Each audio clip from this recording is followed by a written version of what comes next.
Welcome back to our continuing coverage of the Origins 2018 Summer Preview here in Columbus, Ohio. I'm Sam Healy. You're watching the Dice Tower, and I have Cole here from Leader Games. How you doing today? Nice to meet you, Good Sam. to see you. And he has brought over Root, a game of woodland might and right.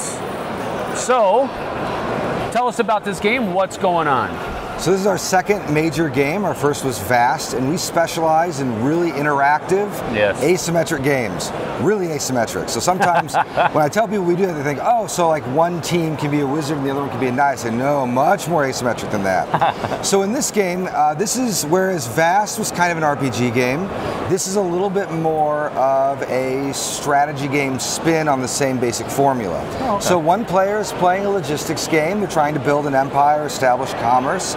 That's these adorable orange cats. And a revolt might break out in the outer reaches of their kingdom. That revolt is being masterminded by a different player who's playing by a different set of rules. And those different rule sets, they give players a lot of different ways to interact with the other factions, and they also really heighten the immersion that we find. Cool. So, whereas with Vast, you kind of always need the sort of same four, and Vast is a little, I would say this is a little bit lighter in terms of just the rules overload, a little easier to learn. And what we've tried to do is make it so that you can play kind of any faction mix. Okay. So this base box, these are our copies fresh off the line. The game's on the boat right now. So these are the production copies that the Kickstarter backers will be getting in about a month or two. And you're going to find that it scales from 2 to 4 beautifully. You can mix and match the factions anyhow you'd like. Very cool. All right, so how does gameplay work? Sure. So basically everybody is going to follow the same basic 3 phases on their turn order. I'll kind of hold this up to your camera. That's the way to do it. So we've tried to design these player boards to really remind players how the game works. You can go ahead and lay it down. Oh, you can put it right here? Yeah. All right, great. That's good. So for instance, every turn is going to begin with the kind of a birdsong upkeep phase. All right. We'll then move into daylight where you'll take actions, and then in evening kind of closes up the phase, a little bit of the cleanup. All right. So for the birds, you're looking at kind of eclipse style charts. You're putting buildings on the board, and then that's affecting how you're interacting with things. Everybody kind of moves and fights in the same way. So there's a really simple combat system where just the attacker rolls the dice, and then the attacker removes pieces and the defender removes pieces. So there's a little bit of a basic attrition system. Okay. And the thing that ties it together is this single deck of cards. All right. Now, all of the players are going to use this deck of cards, and they're going to use them in different ways. Every card has got a suit on it, and it's one of the 4 suits on in the game that corresponds to the different people who live in the woods. And then the cards also have improvements that can be crafted. Some improvements, like these in the stone box, those are persistent effects. You basically get to break the rules of the game for your own advantage. Other things in the paper, those are one-time effects. You just craft the item.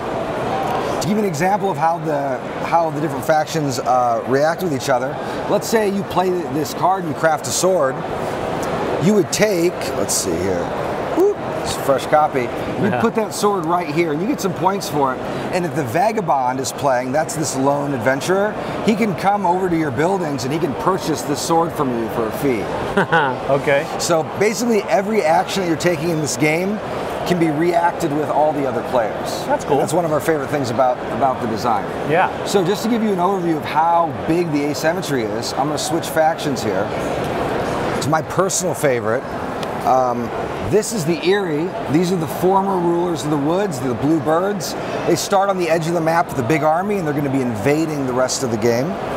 And the way they work is the Erie, they've got a leader, just like that. And the way birds are is they tend to be pretty proud, so at the start of their turn they make a big speech about everything they're going to do. Yeah. And then they execute those things. But birds have pretty good memory. So they might say, for instance, this turn we're going to do a lot of battling, and then we're going to do some moving. And then next turn, they want to do something else, but they also need to keep appeasing the base. Right. So they're essentially playing a programming game. Now, the board, all the clearings are suited to the different suits in the deck. So you've got bunny clearings marked by the icon and the color of the trees, mouse clearings by the color of the trees and the icon, and then the bird suit is wild. So on their turn, what they do is they tuck these cards behind, and what they say is, all right, this turn, I'm going to recruit in a fox clearing, I'm going to move in a bird clearing, but that's a wild card, so they can move anywhere, and then I'm going to battle in a mouse clearing. And if they, so every turn they're doing more actions, but they're also getting more and more rigid as they entrench their power. That's cool. If they ever fail to do it, the court gets very mad and they chop off your head. And you lose your leader, and you get deposed, and then next turn you'll pick a new leader who have a different set of behaviors. Okay. And so fighting the birds has a lot to do with trying to figure out ways to make their execution as painful as possible. That's cool. That's really neat. So, and then the other factions that are in the game, what are their basic things that they're trying to accomplish? So the bird is very militaristic, and if you like war games, I think people are really going to gravitate towards that. The cat, who usually goes first each game, is sort of like playing policeman, playing kind of a game of Catan. Okay. Or if people have played coin games, it's a little bit like the government role. Like you're trying to just keep everything as under control as possible. Right. If you're playing the Alliance, the Rebellion, you're trying to make the cat's job as miserable as possible. The way the Rebellion works is they put these sympathy markers on the woods, and then whenever people move into those clearings, they have to pay a tax to the Alliance. Because your cards in your hand, these are the people that really like you. It's the Robin Hood faction. Yeah, so if you move into the mouse clearing, the mouses hate you, so then you have to pay your mouse card into this stack. So the more the people, so the Alliance wants to put themselves in a place that they know the birds and the cats are going to be fighting, because it's going to generate a lot of sympathy. Cool. The Alliance then spends these cards to cause revolts, which destroy everything there and then build bases, and then that allows them to move their army. Now, their really combat rules are a little bit different, so they can fight with much smaller armies and be a real pain in the neck to everybody else. That's cool. Guerrilla tactics. Yes. The last role is the Vagabond, which is, I think, Patrick, our publisher, it's definitely his favorite role. This is the only one he'd play if he had his way.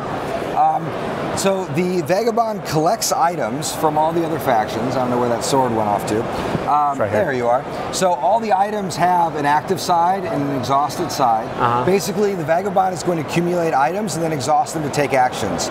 Unlike the other players, the Vagabond can move into the woods. It can kind of travel through the board. Yeah.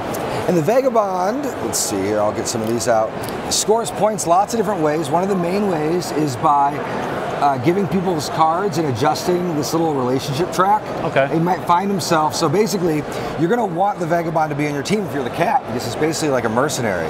But if he starts getting too popular, if he reaches this allied stage, the Vagabond can lead the cat's armies around as if they were his own, because he's charismatic. So the cat could turn on him and force him to a hostile status, which makes the Vagabond, basically puts him in a kind of exile. The Vagabond also can get points by completing these quest cards. All the art, I should say, was hand-drawn by our staff artist, Kyle Farron. Almost every piece of art in the game is unique, and so there's just an outrageous amount of art. That's cool. And we tried to do our best to like put doodles. Here's the rule books. We've got little doodles hiding in the corners and things like that. That's cool. We're really happy with how it turned out. That's great. So this is a production copy. This is what the Kickstarter backers are going to be getting. When can people expect, or will they be in stores? Sure. So the game will be in stores. We are really hoping to release at Gen Con. Okay. And so the retail release will probably be kind of the following month. Okay. So we're shooting for a retail release of September. Kickstarter backers will get a copy of the expansion. The expansion adds 3 factions. It adds an otter merchant faction, a lizard cult, and then another Vagabond, so you can play double Vagabond games. Okay. It also adds a solo and a co-op mode with a bot. Backers are going to get that expansion completely for free. The expansion will likely not get a full retail release. You'll be able to buy it direct from us, though. Oh, okay. All right, so what's the price point on this? This is $60, and it gets everything you see here, plus a bunch of other wooden pieces that are off camera. The expansion will retail for probably $40, $45. 40 to 45. Yeah. All right. So that is Root, a game of woodland might and right from Leader Games. And so thanks for joining us. Thank you, Cole, for bringing it by and showing it off. My pleasure, Sam. We are going to be back later with more companies, more games. So stay tuned, folks. We'll see you on the flip side.